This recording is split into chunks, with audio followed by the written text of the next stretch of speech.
Here's my plan to fix my Tacoma tire rubbing issue. Well, good morning everybody and welcome back to the channel. That's right, I have a Tacoma tire rubbing issue. I actually discovered a couple of days ago, I posted a video up about it, and since then, I don't know if the truck is settling a little bit in the front or now I'm just more aware of it, but I was backing up, turning the tire, so I was in reverse obviously, and the tire rubbed again. So this morning I went out and looked, and there's actually just a little tiny chunk missing out of that little corner. You might be able to see hopefully right here in this picture. You know, when something's wrong with the truck, even if it's the smallest, minutest thing, it drives me nuts, right? It's just the way I am. I like it to be as perfect can be. And if there's a way that I can fix it, well, then I'm going to make an attempt to do it, as long as it doesn't really screw something up. So I've actually got a couple of things going on with the truck. We're changing the lift, and there'll be more videos coming out about that as we get closer to doing that. Parts are on order. I'm going with a suspension lift this time, or what I'll call a hybrid suspension lift. But I'm not sure that that's really going to be enough. You know, it's going to be still a 3.2 type lift. So I'm not really expecting to get a lot more height or to get the body up that much higher off of the front. Nor do I know, really, unless I really went crazy, that would even help.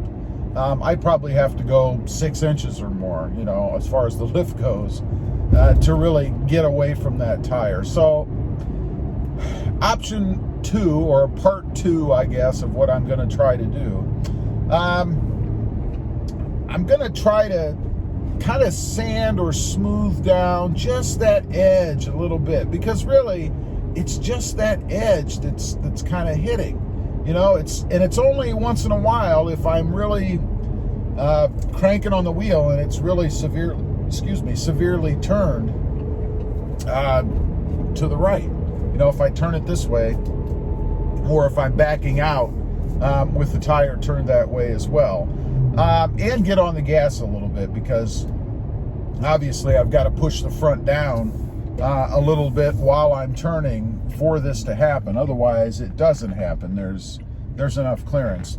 My big concern is that if I take a big pothole or divot or something in the road, that I'm really going to get into that fender, and of course that would be potentially catastrophic to the fender there, because it would really catch. I mean, the tires are pretty aggressive, with a pretty deep aggressive tread, so you can only imagine if they caught a corner just right, really got into it, the tire's probably gonna win, and I'm gonna be very unhappy. So the plan is to grab the Dremel, put one of those little sanding things on, because I don't want to do anything too extreme. It's not like, you know, I really have to cut it off or anything to be able to do what I want to do. So I just kind of want to go around the edge and smooth it a bit to kind of move that edge in just a little bit. Now, there's a couple of issues in doing that. Of course, nothing's ever that easy, right? Number one, the paint is not colored all the way through. I mean, once you get off of the top coat, let's call it, of the plastic under there, because it is just a plastic front, it's black underneath. Now, that's not such a big deal, because number one, it's in an area that you can't really see it anyway unless you're looking. I mean, to be honest, nobody's going to notice what's going on there unless I tell them and point it out. But I have the touch-up paint that I had found a while back, and I'm going to go ahead and do that. Then I'm just going to touch up that little area so you'll never see it. The other issue, which is probably a little more concerning to me, I guess, is that right there on that corner is where the bracket is, or what actually is a bracket along with a screw that holds the fender down there. You know, it's right there on that edge. So I don't know how much room I have. We'll have to get it up on the lift and take a look under there, or crawl underneath or whatever, just to see how much wiggle room I have as far as the thickness between the edge of that clip which is what it really is. It's kind of a threaded clip that the screw goes up through. But how much distance I have between the edge of the clip and the plastic, it can't be much, before I would start to impact the holding power, I guess, of that clip and that screw. And obviously, I don't want the fender flapping around there or anything crazy like that, because of anything that I'm going to do. Now, is that a long-term fix? Taking off just a little bit, smoothing that edge around there, isn't going to give me really that much more clearance. I mean, we're going to be talking about, I don't know, 1/8 of an inch if I'm lucky, probably. So it's not like it's going to really open it up that much more and give me, a whole lot more room between the edge there and the tire. So I don't know that it's going to be a permanent fix. I mean, if I was to take this truck off-road and anything severe where I'm really going over bumps and things and turning more sharply with the wheel, I probably still would manage to get into that piece there a little bit, that fender piece. So we'll have to see. I have toyed with changing out or adding an aftermarket front bumper anyway, some sort of a steel bumper. There's a lot of them out there that I like. I've seen a lot of really nice looking trucks. And if you do that, you get rid of that edge anyway. All of that would be gone. The new bumper would sit there, and it really wouldn't be an issue. So, but that's further down the road. That's really not something I'm looking to tackle right now. But it's a viable option. It obviously would give me the clearance that I need to be able to avoid hitting the front there, and then it wouldn't be any issue at all. So that's probably the ultimate fix, as opposed to the Band-Aid that most likely I'm going to do by sort of sanding it a little bit.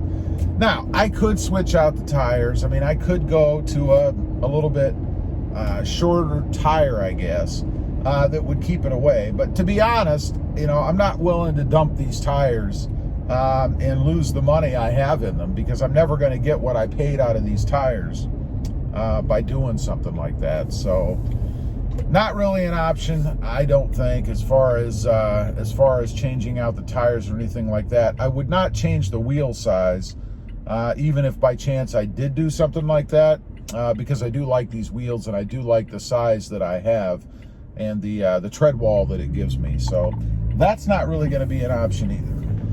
So I guess in closing here, if you're going to go, and a lot of people recommend this size, the 285/70 R17 tire or setup. If you've got a 3-inch lift, and I do have a -12 offset on the wheel, you're going to have a little bit of trouble. You are going to be close enough to the front of the fender well there to rub. No matter what anybody else tells you. A lot of people out there will tell you, oh, they don't have any rubbing, it's fine. And that's possible, I guess, if they have a higher lift or possibly a different wheel offset, I guess. But I'm not real sure how changing the wheel offset would really matter, because you'd almost have to have the wheel outside of the wheel well before it was any issue. Otherwise, you're still going to be turning that wheel within that space, even if you were closer in. By the way, if you were closer in, if maybe you're thinking that would be a fix, you're going to have UCA problems. Because right now I have about an inch, I guess, of space between the inside edge of the tire and the UCA. So I wouldn't want to go any closer to that either. So it's really, I think, the perfect setup as far as distance and offset goes.